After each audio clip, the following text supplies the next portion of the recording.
শান্তি আজি 4 জানুৱাৰী 2025 বাপদাদাৰ অব্যক্ত সংকেত হৈছে শক্তিৰ প্ৰকম্পন দিয়াৰ সেৱা নিৰন্তৰ কৰিব পৰা।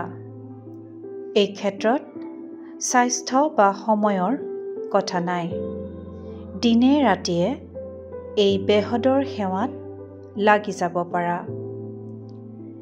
যেনেকৈ পিতা ব্ৰহ্মাক দেখিলা ৰাতি সাৰ পালেও শক্তিৰ প্ৰকম্পন দিয়াৰ সেৱা কৰি থাকিল, তেনেকৈ পিতাক অনুসৰণ কৰা।